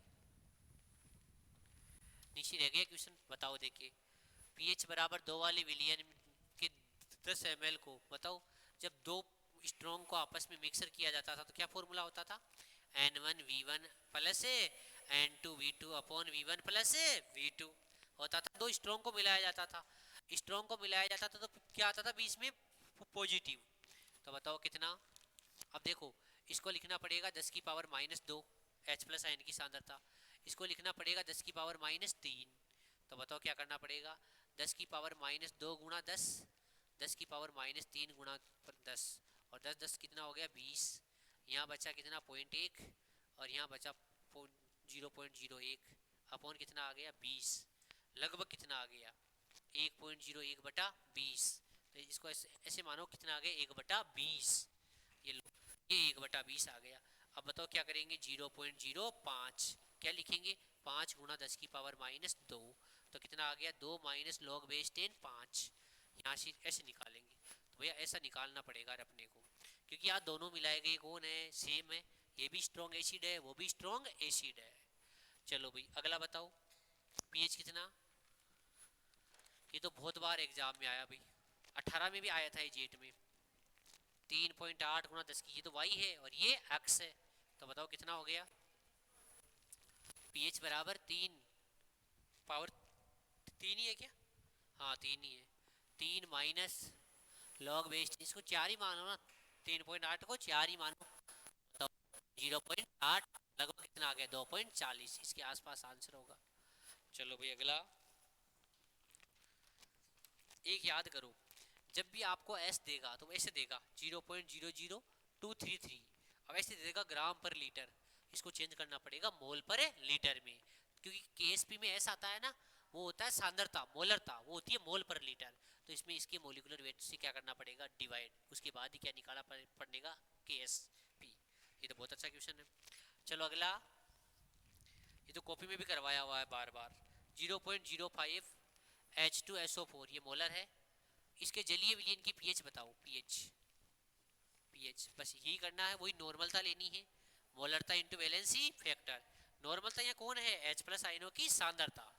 तो बताओ कितना हो गया 5 गुणा 10 की पावर माइनस 3 इंटू 2, कितना हो गया 10 की पावर माइनस 2। बताओ और पीएच कितनी आ गई 2। ये भी अच्छा क्वेश्चन है। अगला बताओ देखिए चारों ऑप्शन में से सबसे अधिक घुलनशील कौन है, कौन सा लवण सबसे ज्यादा घुलनशील है, सबसे ज्यादा घुलनशील लवण कौन सा है। सबके KSP की वैल्यू दे दी 2 गुणा 10 की पावर माइनस 11, KSP की वैल्यू दे रखी है सभी की 4.8 गुणा 10 की पावर माइनस 9, 5.9 गुणा 10 की पावर माइनस 9 और 10 की पावर -14। बोलो भाई, के एस पी बराबर सभी के लिए क्या आएगा, एस स्क्वायर। अरे सभी लवणों के लिए पहले क्या लिखना पड़ेगा, के एस पी। तो बताओ के एस पी सभी के लिए आएगा एस स्क्वायर। तो बताओ एस बराबर क्या आ गया, अंडर रूट के एस पी। अरे के एस पी के मान से अपने को एस का मान है तो चेक करना है। के एस पी के मान से नहीं बताया जाता कौन ज्यादा विल्य होगा, ये बताया जाता है एस के मान से। ऐसे क्वेश्चन टेस्ट में कोई 20 बार आ गए, तो अपने को पहले के एस पी का मान से अपने को एस का मान निकालना पड़ेगा। बताओ यहाँ लगभग कितनी पावर आई, यहाँ आई 10 की पावर -5.5। यहाँ आई 10 की पावर -4.5। यहाँ आई 10 की पावर -4.5। और यहाँ आई 10 की पावर -7। आपके अनुसार कौन आना चाहिए, जिसके जिसका अंडर रूट क्या होगा कम, ये वाला आना चाहिए। इसकी वैल्यू क्या आएगी, नेगेटिव में ज्यादा। इसको मत देखो, अब तो ये आएगा क्योंकि इसका अंडर रूट थोड़ा क्या आएगा, ज्यादा। अब पावर तो सेम है ही ना, पावर तो सेम है, इसका अंडर रूट क्या आएगा, ज्यादा। और ज्यादा वाले का अंडर रूट भी क्या रहेगा, ज्यादा। अंडर रूट में कम थोड़ी हो जाएगा ये वाला, ये अंडर रूट में क्या रहेगा, लेकिन सामने तो नेगेटिव रहेगी ना पावर। तो बताओ देखिए, ये वैल्यू ऐसे आ जाए। मान लो इसकी वैल्यू आ गई 2 गुणा 10 की पावर -4.5, और इसकी वैल्यू आ गई मान लो 3 गुणा 10 की पावर -4.5। कौन ज्यादा है, नीचे वाला ही ज्यादा है ना, पावर तो सेम है। चलो अगला, अगला कह रहा है, बोलो देखिए एजीसीएल है, और एजीसीएल की 25 डिग्री सेंटीग्रेड ताप पर आपको विलेयता दे रखी है 1.8 गुणा 10 की पावर -3 ग्राम पर लीटर। अब बताओ केएसपी बताओ, और एजी का है 108 और सीएल का है 35.5। ये मोलिकुलर वेट दे रखा है। बोलो भाई फटाफट, पहले क्या करेंगे, ग्राम पर लीटर को मोल पर लीटर में चेंज करेंगे। इस मोलिकुलर वेट का क्या क्या लगाएंगे, भाग लगाएंगे। लगाओ फटाफट, 108 35.5 कितना हो गया, 143.5। तो बताओ एस आ गया 1.8 बटा 143.8 गुणा 10 की पावर -3। पॉइंट से पॉइंट तो हट गया। ये लो, ऊपर वाले को मान लो 20, नीचे वाले को मान लो 144। दो से कितनी बार गया, दो स्तंभ 14, दो दूनी 4। ये आ गया भैया 10 बटा 72। अब 10 बटा इसको मान लो 70, ये तो गया 2 बार, ये गया वही 1/7। इसका हो जाएगा स्क्वायर, तो 1/49, और ये 10 की पावर -6। ये हो गया 50, मान लो 50। अब 50 का कितना आ गया, 0.2 गुणा 10 की पावर -6, तो 2 गुणा 10 की पावर -7। ऐसे फास्टली करना कर पड़ेगा भाई कैलकुलेशन। अगला, ब्रोंस्टेड अम्ल, ब्रोंस्टेड अम्ल नहीं है, ब्रोंस्टेड अम्ल नहीं है। पहला NH4+, दूसरा SO3-, तीसरा H2SO3-, और चौथा CH3COO-। अच्छा क्वेश्चन है भाई। अगला क्वेश्चन, या आप बताओ आंसर पहले।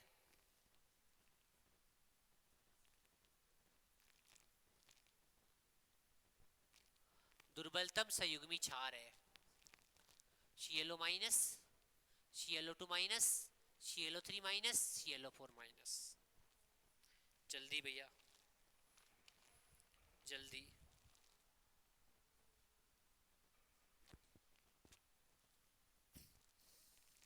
जल्दी भैया। आपको पता है जिसको अमल क्षार अवधारणा में ये कॉन्सेप्ट पता है ना, कौन सी अवधारणा क्या कहती है। रोशनी, अमल कौन होता है, जो H+ देता है। इसके पास तो H+ देने के लिए है, इसके पास भी है, इसके पास भी है, इसके पास है ही नहीं। तो आंसर कौन सा आ गया, चौथा। बताओ, स्ट्रॉन्ग का कॉन्जुगेट क्या होता है, वीक। जो सबसे ज्यादा स्ट्रॉन्ग होगा उसका कॉन्जुगेट क्या होगा, वीक। तो बताओ आंसर कौन सा, A, B, C और D में से कौन सा वीक होगा। दुर्बलतम संयुग्मी पूछा है, जो रटता है उसका तो गलत होगा। तो बताओ, जो प्रबल होगा उसका कॉन्जुगेट दुर्बल होगा। तो कौन सा आंसर है? डी। बहुत इंपॉर्टेंट है भाई। अगला, जो प्रबल होगा उसका संयुग्मी। अगले ने क्या पूछा है? दुर्बलतम संयुग्मी छात। ऐसे नहीं पूछता। अगर ऐसे पूछता ना प्रबल संयुग्मी, तो फिर ये आता। अच्छा क्वेश्चन है भाई। अगला, चलो भाई, अगला बताओ। गलित लवण का, और वो भी NaCl, उसका विद्युत अपघटन करवाते थे। किसके लिए? उसको क्या बोलते थे? कौन सा प्रक्रम? डाउन प्रक्रम। उसे क्या बनाते थे? सोडियम। और क्या बनाते थे? सोडियम। लेकिन क्या लेते थे? क्या लेते थे उसका? गलित लवण लेते थे। चलो बताओ, देखिए, यौगिक जो यौगिक जो एथेनॉल में यौगिक जो एथेनॉल में सर्वाधिक विरले है। यौगिक जो एथेनॉल में सर्वाधिक विरले हैं। पहला ऑप्शन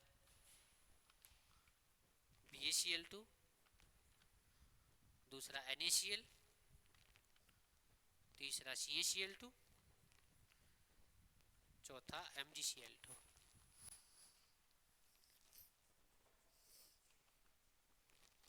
दूसरा क्वेश्चन, लिथियम का हाइड्रोजन कार्बोनेट ज्ञात नहीं है भाई, ये स्थायित्व नहीं होता इसका।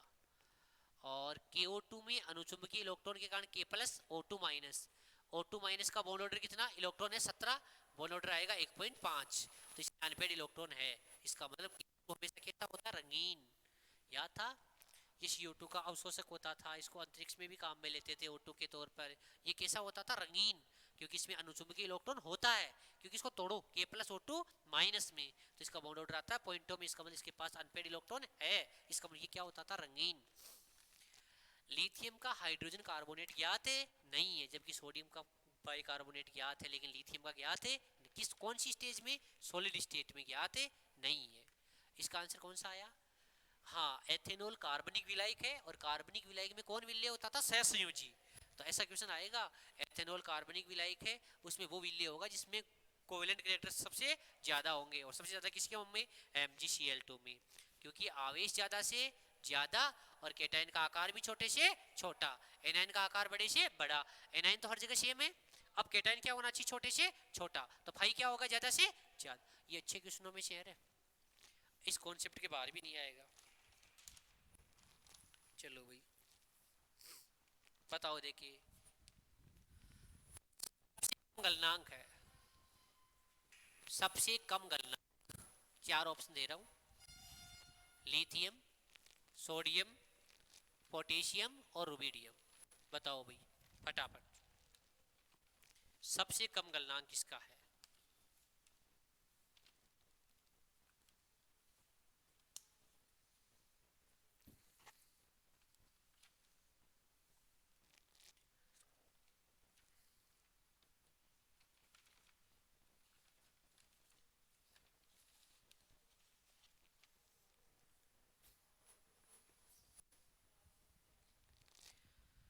वही बात, टॉप टू बॉटम जाते थे, आकार बढ़ता था, धातु भूपन सामर्थ्य घटती थी, तो गलनांक और क्वथनांक भी घटता था। तो सबसे कम किसका?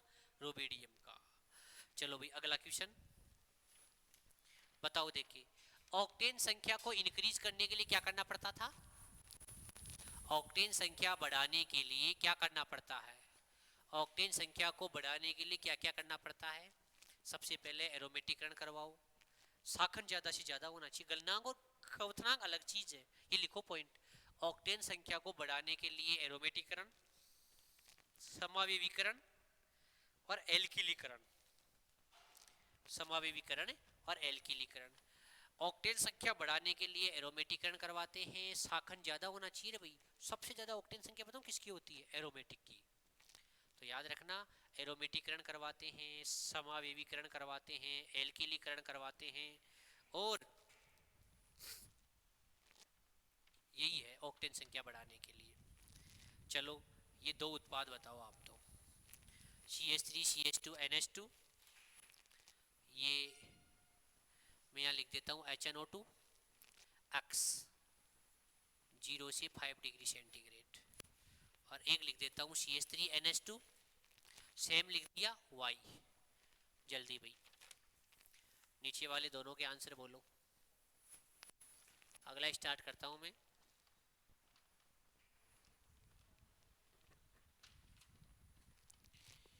जल्दी, लॉन पेयर मैक्सिमम कहाँ है? लॉन पेयर मैक्सिमम कौन से कंपाउंड में है? ClO2 माइनस,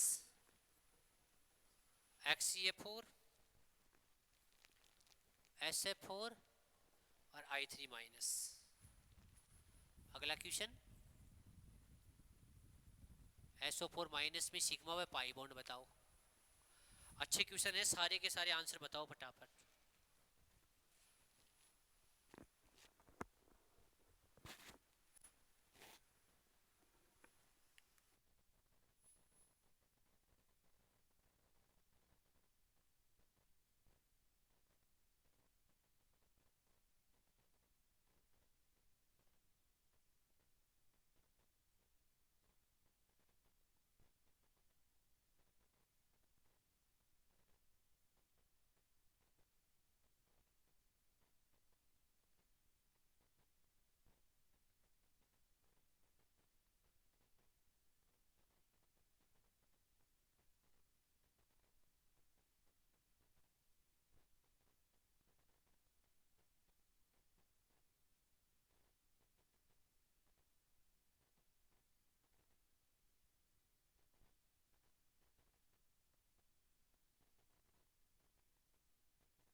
बोलो देखिए, सबसे पहले Cl double bond O minus, अभी भी इसके पास कितने लोन पेयर है? 2।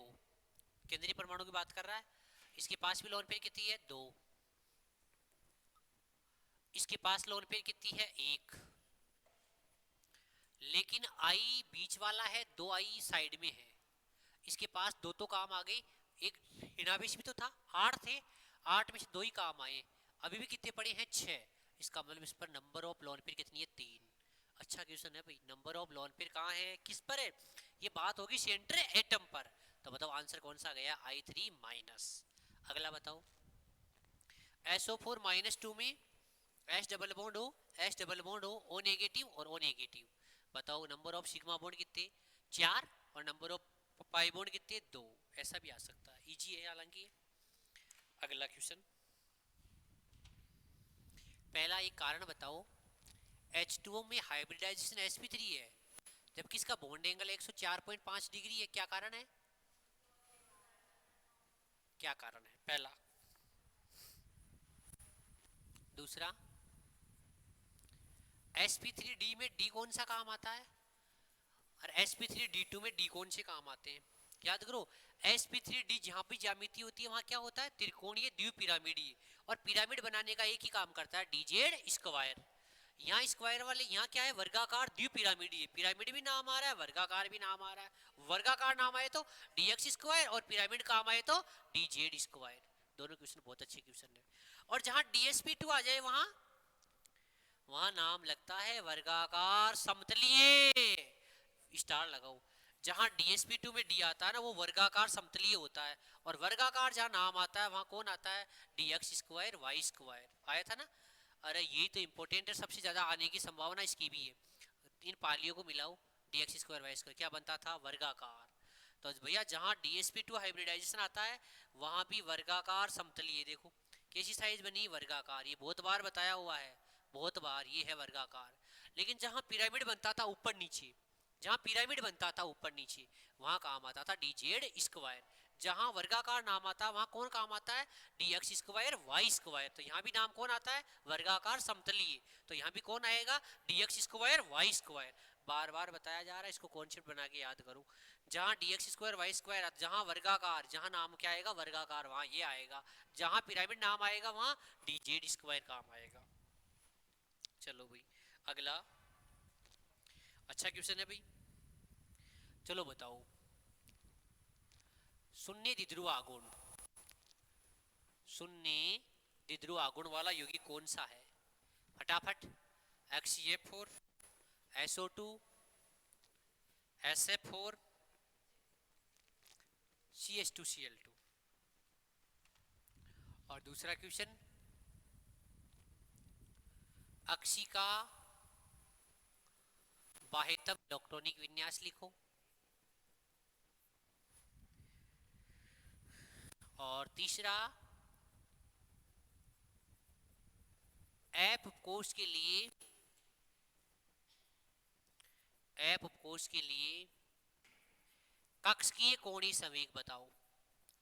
ये वो क्वेश्चन है जिनमें हर प्रकार का कॉन्सेप्ट आ रहा है और दिमाग भी काम कर रहा है। चलो बताओ भाई, क्या इसका द्विध्रुव आघूर्ण है, नहीं, जीरो। पहले संकरण देखते हैं sp3d2। तो ये लो भैया, वर्गाकार समतली इसकी आकृति, एक लोन पेयर ऊपर है एक लोन पेयर नीचे है, ये एक्सी है। ये लो एफ एफ एफ और एफ कहाँ जाता था, कम से अधिक कम से अधिक कम से अधिक कम से अधिक, लोन पेयर के कारण खुद की तरफ क्या हो जाता था, कैंसिल। यहाँ SO2 ये, तो बताओ एच डबल बॉन्ड हो, एच डबल बॉन्ड अभी भी एक लोन पेयर पड़ी है, एक लोन पेयर वाले का तो कभी जीरो हो ही नहीं सकता, एक लोन पेयर वाले का तो कभी जीरो हो ही नहीं सकता। और यहाँ सारे एटम सेम होते हैं ना, सारे बॉन्ड सेम होते तो जीरो हो जाता। यहाँ भी जीरो नहीं है, यहाँ भी जीरो नहीं है, यहाँ भी जीरो नहीं है, लेकिन यहाँ जीरो है। इसका मतलब इसका म्यू कितना आ गया, जीरो। एक्सी का आउटर सेल का इलेक्ट्रॉनिक कॉन्फ़िगरेशन क्या होता है, सबसे पहले एक्सी आता क्या है, हे नेहा आरती करो, कहाँ के लिए, जीने रहने के लिए। अब बताओ देखिए यहाँ से, ये पहला आवर्त, दूसरा, तीसरा, चौथा, पांचवा, तो बताओ क्या आ जाएगा, NH2NP6। और आया नहीं आया, यही तो आएगा NH2NP6।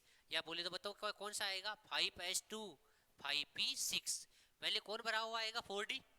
और आएगा नहीं, 4D तो भर गया कौन सी आवर्त में, चौथे आवर्त में कौन स्टार्ट हुआ था, 3D। और पांचवी आवर्त से कौन स्टार्ट हो गया, 4D। 4D तो कंप्लीट है, 4D 10। और साथ में कौन सी गैस आ गई, क्रिप्टॉन। और आ गई कि नहीं आई, ये लो अब जोड़ लो, 10 से 16 और 2 18, 18 का ही तो अंतर है, यहाँ 36 है और यहाँ 54 है। अच्छा क्वेश्चन है ये इलेक्ट्रॉनिक विन्यास वाला। ऐसे बाह्यतम कोश का इलेक्ट्रॉनिक विन्यास बहुत इंपॉर्टेंट होता है अपने आप में, क्योंकि कौन सी आवर्त में है, याद रखना चौथे आवर्त में कौन स्टार्ट हो जाता है, चौथे आवर्त से स्टार्ट हो जाता है 3D, पांचवे में आता है 4D। और वहां तक जाने से पहले डी क्या हो जाएगा, कंप्लीट। फिर कंप्लीट होगा पी, एस तो पहले ही कंप्लीट हो गया, एस कंप्लीट हो गया, फिर डी कंप्लीट हो गया, फिर पी भी लास्ट तक जाते जाते कंप्लीट हो गया। लेकिन अभी ऐप है नहीं आया, ऐप तो कहाँ से आएगा, छठे आवर्त से। हर साल एक जेट में ऐसे इलेक्ट्रॉनिक विन्यास का क्वेश्चन आ रहा है, वो उसी बच्चे का सही हो रहा है जिसका माइंड कांस्टेंट है कि यार एक बार सीख लिया कि मेरे को ऐसे समझना है, पास वाली अकरी गेस्ट लेके आनी है। अगला, अगला बताइए, ये बताइए ऐप के लिए याद करो फॉर्मूला क्या होता था, H/2 पाई, L कोष्टक L प्लस 1 का क्या होता था, अंडर रूट। और F दिया है, पहले L की वैल्यू लिख लो, 0 1 2 3 4, S P D और F। 0 से स्टार्ट करना, L को कहीं 1 से स्टार्ट कर दो। तो बताओ F कितना हो गया, 3। तो बताओ H/2 पाई, ये लो 3 कोष्टक 3 प्लस 1, तो बताओ होगा 12। और बताओ 12 को लिखेंगे 4 इंटू 3, इसका अंडर रूट H/2 पाई है ही। तो बताओ बाहर कितना आ जाएगा, 2, 2/2 पाई, और अंदर रह जाएगा 3, है या नहीं है, 2 से 2 क्या हो जाएगा, कैंसिल। तो मतलब अंडर रूट 3/पाई, है या नहीं है। चलो अगला, अगला लिखो, 18 ml जल में कुल इलेक्ट्रॉन की संख्या, 18 ml जल में कुल इलेक्ट्रॉन की संख्या करो, देखिए फटाफट कैलकुलेट करो। 18 ml जल में कुल इलेक्ट्रॉन की संख्या कैलकुलेट करो। देखिए फटाफट, 18 ml जल में कुल इलेक्ट्रॉन की संख्या कैलकुलेट करो। ये क्वेश्चन आपके लिए है भाई। आपको पता है पानी के लिए क्या करना पड़ेगा? घनत्व, वो होता है भार बटा आयतन। पानी के लिए घनत्व होता है 1 और आयतन दे दिया 18, तो यहाँ से बाहर कितना आ गया? 18 ग्राम। सही बात है। अब बताओ बाहर 18 ग्राम आ गए तो कहाँ जाएंगे? मोल पे। तो बताओ, देखिए मोल आ गया भार बटा अणुभार। भार भी 18, अणुभार भी 18, तो मोल आ गया 1। तो बताओ भाई अणु कितने आएंगे? अवगाद्रो संख्या के बराबर। तो एन आ गई, बता एन ए, तो आ गया 6 × 10⁻23। हमें पता है ये तो आए हैं H2O के अणु, अपने को पूछा इलेक्ट्रॉन, जबकि एक H2O के एक अणु में इलेक्ट्रॉन कितने? 2 + 8 कितने? 10। तो इंटू करना पड़ेगा किससे? 10 से। तो बताओ आंसर कितना आया? 6 × 10⁻24। क्या? इलेक्ट्रॉन। जबकि ये क्या आए थे? H2O के अणुओं की संख्या। ये भी अच्छा क्वेश्चन है भाई, मोल कॉन्सेप्ट का बहुत अच्छा क्वेश्चन है। चलो भाई अगला, कोई क्वेश्चन रह तो नहीं गया पीछे? चलो भाई अगला, Pb3O4 को क्या बोलते थे? बोलता था रेड लेड, सिंदूर। क्या बोलते थे? रेड लेड, बोले तो सिंदूर। चलो भाई एक क्वेश्चन लिखो। एक हाइड्रोकार्बन का अणुसूत्र है ना, वो है C5H10। अणुसूत्र है भैया इसका। तो बताओ मूलानुपाती सूत्र क्या होगा? अब इतना इजी भी आता है क्या? अणुसूत्र दे दिया और मूलानुपाती पूछ रहा है, बताओ क्या करना पड़ेगा? इसका सिंपल रेशियो क्या होगा? बोले तो सरल अनुपात क्या होगा? तो बताओ कितना अनुपात? 1:2। तो बताओ क्या लिख देंगे? CH2। क्या लिख देंगे? CH2। अरे मूलानुपाती सूत्र होता ही क्या था? अणुसूत्र का वास्तविक या सरल अनुपात। तो बताओ 1:2, तो क्या लिख दिया? CH2। अगला क्वेश्चन लिखिए। चलो भाई लिखो, देखिए यौगिक का एक यौगिक का मूलानुपाती सूत्र की गणना करिए। इसका आणविक सूत्र C8H6O4 है तथा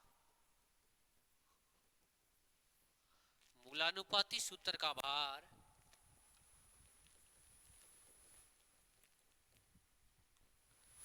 83 है। 83 है। बताओ, देखिए 83 है। बोलो भाई।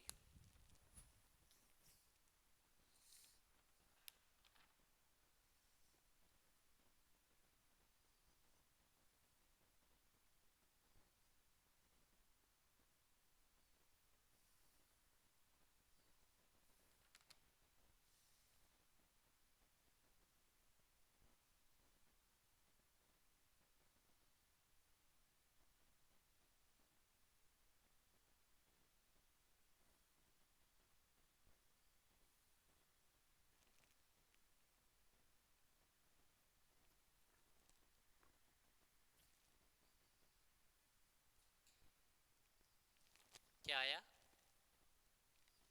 बताओ, देखिए अपने को पता है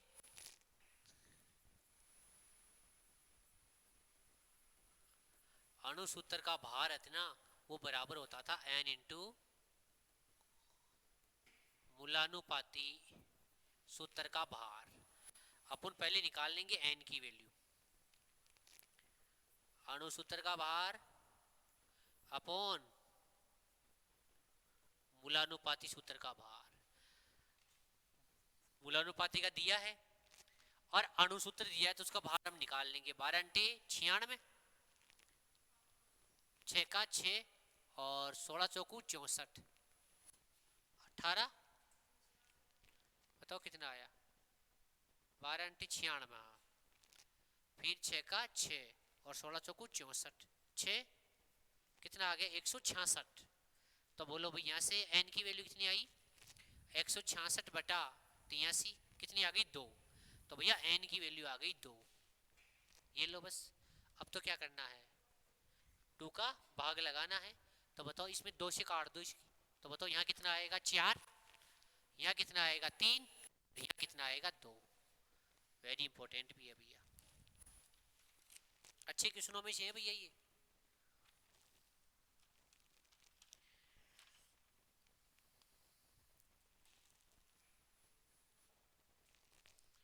चलो इसी मूलानुपाती अणुसूत्र का, क्योंकि हर साल क्वेश्चन आ रहा है, एक क्वेश्चन और लिखो।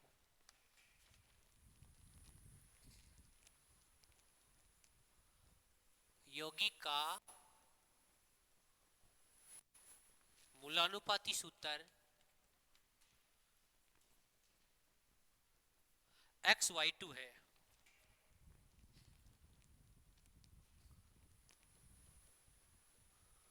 इसका मूलानुपाती सूत्र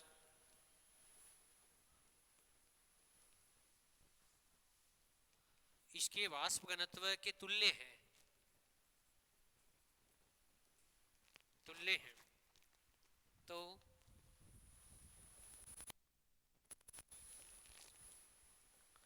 आणविक सूत्र बताओ, आणविक सूत्र बताओ। देखिए हमें पता है, वही पहली स्टार्ट करनी है।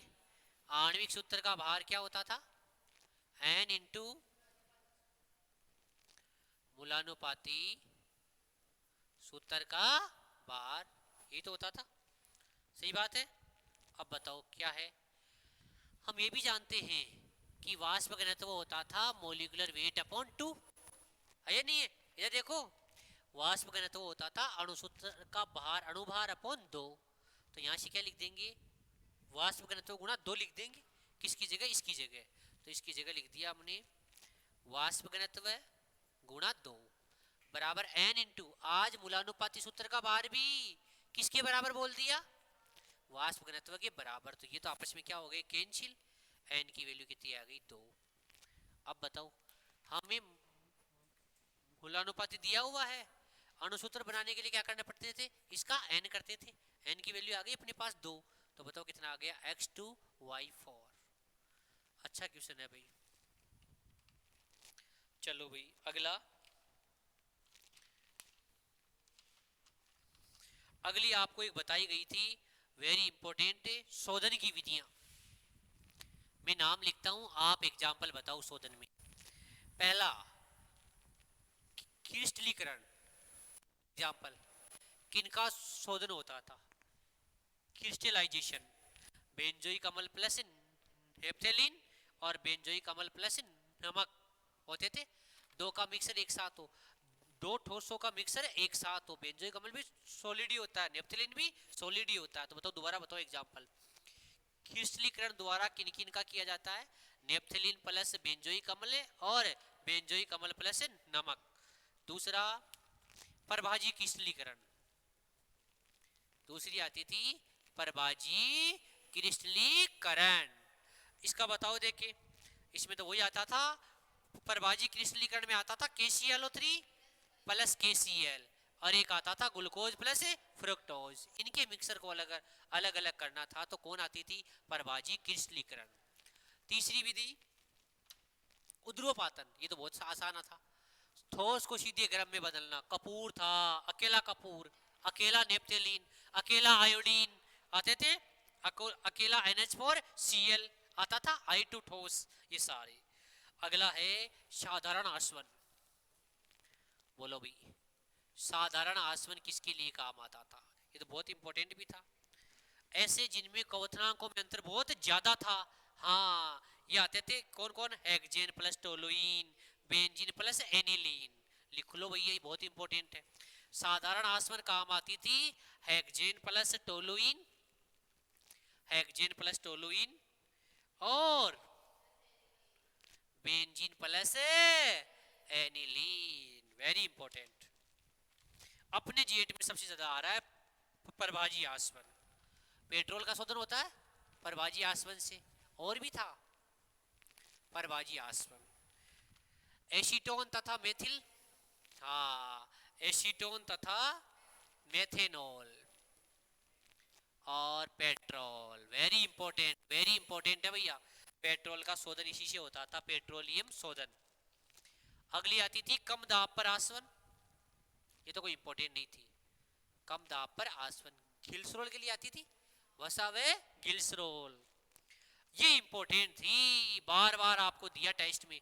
भापी आसवन याद करो, और तो नाइट्रोफिनॉल और पेरा नाइट्रोफिनॉल, और एक एनिलीन, एनिलीन का शोधन है। और तो और पेरा नाइट्रोफिनॉल, वेरी इंपॉर्टेंट। और तो और पेरा नाइट्रोफिनॉल का शोधन है और एनिलीन का शोधन किया जाता है भापी आसवन से। एक तो अपने जेट के रिगार्डिंग ये बहुत इंपॉर्टेंट है, एक प्रभाजी आसवन है, बहुत इंपॉर्टेंट है। और इनमें तो चाहे आप प्रभाजी के स्टिकन याद कर लो, और तो अपने को याद भी रह जाएगा। चलो भाई अगला सुनो भाई।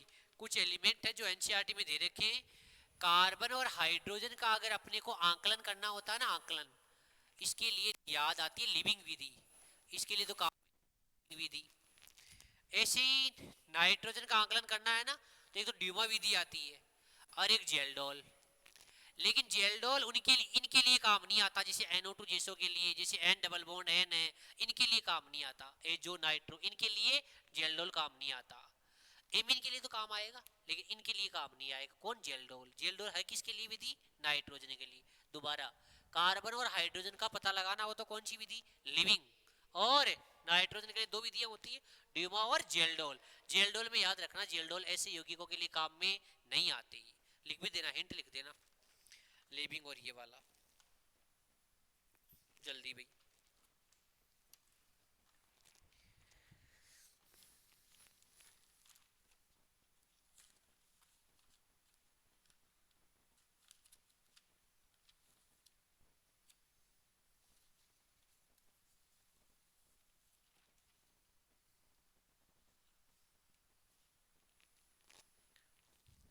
चलो भाई बाकी जल्दी अपने नेक्स्ट क्लास में देखेंगे भाई।